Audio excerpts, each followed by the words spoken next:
here we are, back to the neoprene, and I am on the play, down a game, of course, and looking to, I don't know, drop those big old black and blue creatures that I love to smash with. Let's see what we get.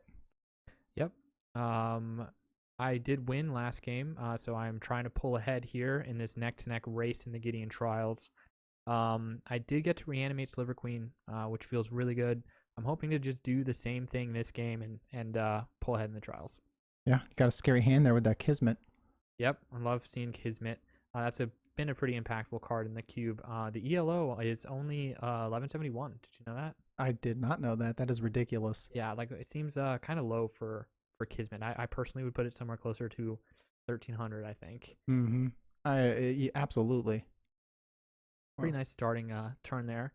Underground Sea, so you've solved your color problem. We saw that be an issue last game. Mm-hmm. On a nice aggressive 1-drop, 1/1 first strike. Absolutely. Pretty good. Tundra Wolf in black, on curve, no downside, with a nice keyword. Yep. Something very hard to fill in the ancient space. Yeah. Those low aggressive creatures that are actually worthwhile are pretty hard to find in that like pre-2000 era. Exactly. Was that one that when you were playing back then, was it a popular one that you saw like in your lunchrooms and stuff like that? Nah, I didn't really see it much. I didn't even really know about the card that much. But, you know, just seeing a 1/1 body for one in black and it's got first strike, there's really not a lot of cards like that that are tiny, on curve like that, you know, and cubable. Yep. So that is why it's in here. And I think it looks good too. I like it. Yeah, it's getting in for the beats. It's already dealt 3 damage. Pretty good opening for you here with that Icy Manipulator. I do have Mr. Counterspell, hoping to find another blue land to get him online. That probably why I'm cycling that Unearth, because looking for that blue land. That's a black land, but hey, you know, it's a land, so can't complain too much. And instead of countering a spell, I guess I'm just going to get in for damage. Nice versatility there. Sure. And this is game 2, so I already saw, you know, Sliver Queen come out, which is just, you know, how do you do that? Yeah. I just can't believe you're even pulling that off. So I know your tricks now, and I'm not gonna let it just easily roll through. Yeah, this is definitely a different game with your aggressive start here and already having the Icy Manipulator and the Maze of Ith. So you have the aggressive start with the Stone Throwing Devils, and you're locking me down on board. And I haven't found my 2 blue, so game's looking a little bit rougher for me than the first one was, but a Tormented Angel, beautiful, probably will help with that. I loved getting that card when she was first printed, cracking that in a booster. Yeah. Like, wow. 1/5 flying. It was like right up my alley. Yeah, the art is amazing. I think power-wise, it's pretty good. I really like that 5 toughness on a flying body for 4 mana. Like in ancient times, she's tough. Pretty strong. She's very tough. Blocks for days. I do imagine it'll be the target of an Icy Manipulator, though, for the foreseeable future. Yeah. With Icy up, I mean, it feels so good. I mean, in ancient space, of course, Icy, I believe, is available in foil, right? Yes. You've got Icy in there, but I mean, in ancient space, it's so strong. Yes. It's actually the ancient cube that turned me on to Icy Manipulator. It wasn't something that was in the foil cube, but after seeing its impact in ancient, I just really liked the way it played. So it is now in the foil cube as well. Love to hear that. I love it when cards overlap. And there's the Kismet, my nightmare. Yep. So we're both just trying to slow each other down, buy some time. So you have the Maze of Ith and the Icy Manipulator compared to my Kismet and Ice Flow. Same idea, just with slightly different cards. So a lot of ways to do that here in the ancient cube. Why it's a bit of a slower format. Absolutely. I mean, I could go with the Fog Bank. I'm holding on to Lord of the Pit. Real big swing there. I don't know if I'm actually going to cast it. The Fog Bank does enter tapped because of Kismet. Yep, just brutal. So I buy a bit of time for me to get some damage in if necessary, but I mean, I have 2 power on the board across my 2 creatures, so not the most aggressive. I got a question. Do we draft red? Oh wait, what's red? Red's the 5th color in this game. Colors? Yeah, there's 5. Whoa. Yeah, where is red? What's up with that? Okay, all right. Here's what I looked into. So we're at match 3 or match 6, right? So match 7. Forgive me. So in Ancient at least. We've only drafted 9 red cards, and one of those was Sliver Queen. Wow, that's crazy. Yeah, so I guess that means I'm doing it wrong in terms of design because you wouldn't think that any one color would just be that underrepresented, but maybe that's just us and it's just how we play, or it's just luck. Are you gonna take any are you thinking about making any tweaks before season 2 Well, to my address that? my immediate instinct is to power down black and blue and maybe put in some real sexy new red cards. Something that is just like when you see them in a draft, you're like, oh, I have to grab that. Yeah, I mean you have Shivan Dragon, right? And Wheel of Fortune. Those cards. Yeah, they're in there, but I mean, we don't draft them. Hmm. What like back in the day when you were playing like pre 2000s, what were the popular red cards? Like the Yeah, idea sure. is to Let's see, 4 bolts. okay, bolts. Okay. So basically in red, this is my theory. You tell me if you agree or disagree. If you're drafting it and it's about, burn spells and, cards that come in cheap and fast, high speed, low drag, but you only get 1 copy. Right. There's a massive difference between something like that in this kind of format versus like, I don't know, Kismet, Icy, Grindstone. Those Right. cards that are repeatable, they fit in other colors and combos better. It feels like running red mana is never a good choice in my cube. Yeah, it's interesting how the format, like cubing, the way we are cubing here and how it's a singleton format, really hurts red in particular, because red wants to run 4 of a card and be really consistent with its bolts and stuff like that. But the fact that cube is singleton 40 card format really, really hurts red. And I don't know what to do really from a design perspective on how to resolve that in Ancient with the restrictions that you have in place here. Right. And we really shy away from color specific cards like counter target red spell or Right. blue spell. Like we don't do stuff like that. We try to avoid protection when possible. Yep. Yeah, it just leads to feel bad stuff I've seen through the games that we've played throughout the years, like protection from a color. It really punishes people, like other drafters, in ways that isn't really fair to them. It's like, yeah, okay, cool. I drafted black, and you have a pro black card. This is fun. I guess I lose this match. It's you want the interaction really, and protection says there is no interaction. Yeah. I mean there it is. You've got your whetstone up here and pretty late game, but still a threat. Yeah, it's a good way to put reanimation targets into the grave. Not quite as good as Buried Alive. I am a little jealous that you snapped that one up in the draft here instead of me. That card would have looked really good in my final list of 40, definitely. Yeah, we're both reanimating, right? So because that's what you do. You draft these massive creatures that you can't really cast normally on curve, and then how about we just chuck them into the graveyard and reanimate them? Yeah, you have to do that with these ancient cards, like how expensive the creatures were. You have to find creative ways to get them into play, and honestly, that's pretty fun. Having to find creative ways to get your creatures on the board as opposed to just casting low drop aggressive stuff, kind of like what the foil cube does. But that's a cool way to contrast the two environments and how Magic has evolved throughout the years. Right, and that's not the kind of play style I remember seeing in the lunchrooms, to be honest with you. It really wasn't. Red cards, you're talking Kildoran Warlord. You're talking, like, I don't know. Maybe some goblins were in there. Goblin King. Everybody loved Goblin King, right? Yeah. Just saying. It really does. The singleton format hurts it. So after I chuck in Pit Spawn, of course, and Mawkor into my graveyard, I can go ahead and victimize and bring them both back in for a grand total of 6 mana in 1 turn. Yeah. That was a pretty explosive turn. Not gonna lie, I'm a little scared. Yeah, that was 50% off on that on the casting cost there. Pretty good. Not a bad deal. I am gonna whetstone. Good See if choice. I can't find something. It is a little riskier knowing now that you also have some reanimation stuff going on. I didn't see that game 1, but I still got to do it. Since you already did your thing, it's time for me to do mine. Polymorph and a Phyrexian Colossus in hand, so I certainly have action. So maybe I can pull something up to help save me here. Right. Of course, Miss Barrett's toughness 1 is relevant to Mawkor, but you're just going to go ahead and polymorph first. Try to get lucky. You better not hit that. Yep. You better not hit your actual targets here. Hopefully just a nice little 1/1. Bunch of land, Resurrection land, Vampiric Tutor, Relevant. land, Disc. Oh, Sliver Queen. Hit. So that is exactly what I was hoping for.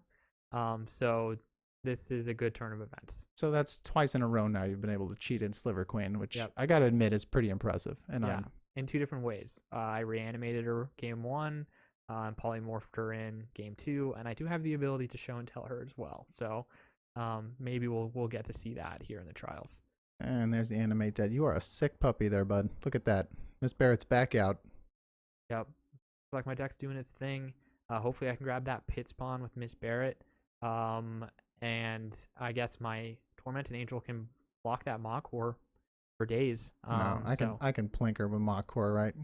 She's That's got true. 1/1 toughness. Yeah, you don't even need to attack with the Machor. You're right. That's pretty cool. Yeah. Pretty interesting ability. Flying Prodigal Sorcerer is no joke. Pretty good looking hand here. You got a Fog, a Counterspell, and a big threat. So you have really nice control cards. Yeah, I'm feeling pretty good, even though your board state is very well developed. This Icy Maze, man. Icy Maze, Pit Woo! Machor, Fogbank, dual lands.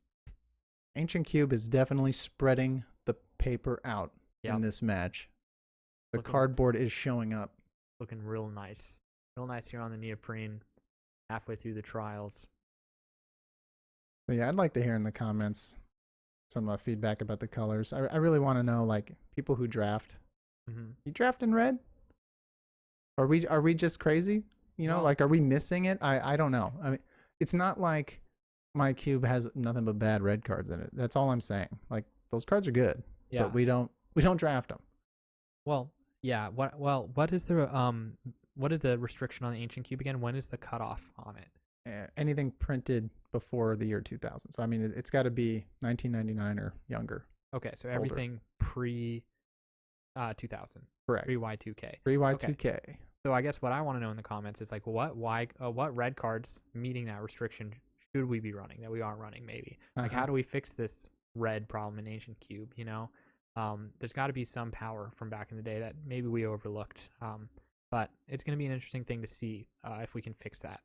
Yeah, I mean, I don't think it's a price range issue, really. I don't know what it is. So, yeah, help us out, guys, and throw some ideas there in the comment.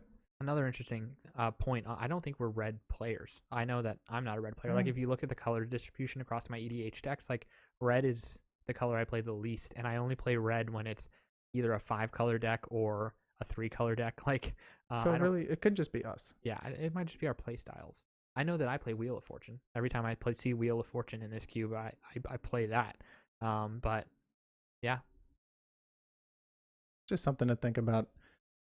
Nothing says that your cube can't change, you know, and evolve, and ours absolutely do. Yep, I have a little bit more room for growth in the foil cube than the ancient cube does. So the ancient cube can really get dialed in. Where I'm not sure if I'm ever going to be done fiddling with the foil cube, you know, and that's just one of my favorite parts of Magic is the deck tweaks, you know, and thinking about what cards come in and come out of a deck or in and out of a cube. So, I mean, I'm not gonna try to sugarcoat it. I eventually will inevitably hit the hard cost wall, you know, where the cards are just too damn expensive. Yeah. Not even for me to acquire so much as to even sleeve up and play with. So yeah, because I take card quality so seriously. I mean, do you know anybody that takes it more seriously than I do? I'm pretty annoying. I know. I admit. I do not. You're maxed. I'm pretty maxed. Yeah, I mean, we should, you know, we're not at the level where we grade everything and we just play with graded cards. We haven't gotten that far yet. I would never play with graded cards. Yeah, could you imagine? No. But these are double sleeved, well taken care of, near mint cards. Yeah, near mint or EX. I mean, and we also like to play cards that like we pulled ourselves when possible. Yeah, we definitely try to favor that as long as the card's in great shape. We try to bring you guys the best here on Top Deck, so we put a lot of effort into that. Yeah, definitely. And it's just been nothing but you know, total joy. I mean, if you love the cardboard, then can't think of a better way to spend your time and money. Am I right? Yeah, I mean, I love this game, so I pretty much will play it at any opportunity. Yeah, you at least like it. I'd vouch for that. Yeah, I'm into it, I think. Well, we got a nice little delicate game here. I mean, a lot of power up. You know, the life is not evaporating. We're just really dueling it out here. Yeah, really dueling it out. It's interesting seeing the pacifism hit the fog bank again. You know, like It's just such a good blocker. That pacifism, it's just surprising me. Like the first time I did it, I was like, "This is probably a waste of a pacifism." But here I am making the same decision again. Like maybe Fogbank's just a really good target for pacifism. Yeah, and you don't save it for the pit spawn because you've always got some other answer for my pit spawn. Yeah. You're always stopping them somehow.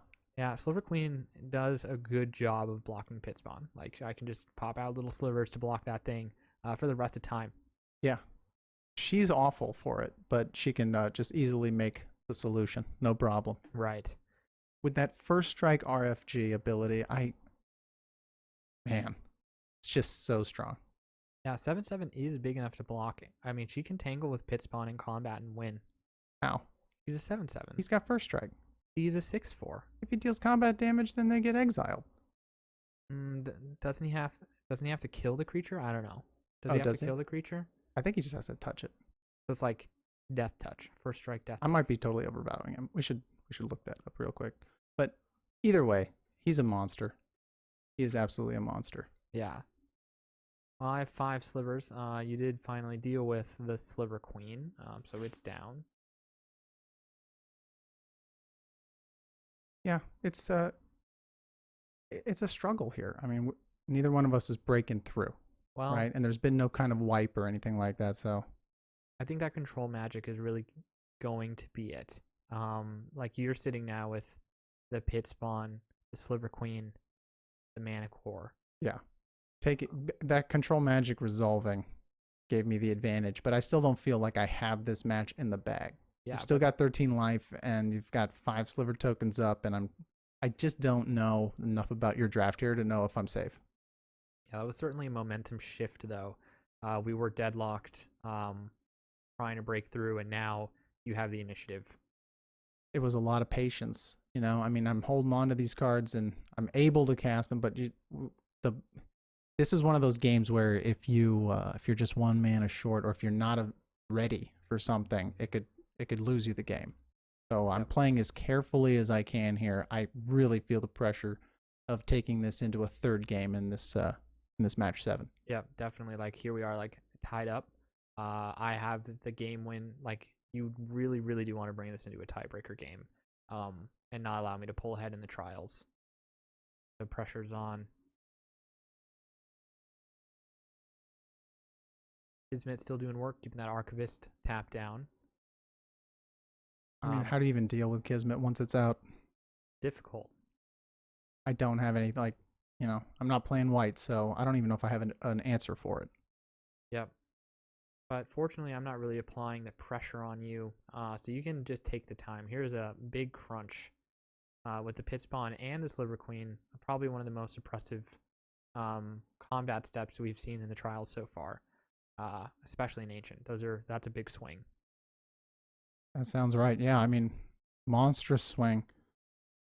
Let's see what connects here. Luckily, I icy down that ice flow, so it just feels really good. Yep. Yep. I mean, I'm down to just 2 of slivers out of 5. I have about 1 more block I can do before the pit spawn and the Sliver Queen are going to start connecting with my life total, so I'm up against the ropes. Do you want to know what pit spawn reads like? Yeah. What's pit spawn read like? First strike. If pit spawn damages any creature, remove that creature from the game. Okay, so it is like first strike death touch. Ridiculous. I like that. It's first strike super death touch. Right. You can't even reanimate that queen once he touches her. Yeah, that is true. Huh, very cool. Yeah. That is an interesting card. He's a monster. That was one that was pretty popular back in the day. You probably saw that, right? Oh, like everyone yeah. was running that. Oh, man. I think I was in the card shop when people were cracking open Exodus packs in front of me and like, oh my God, look at this card. It's so broken. Yeah. Look at this. It's so broken. I remember people talking like that. That is awesome.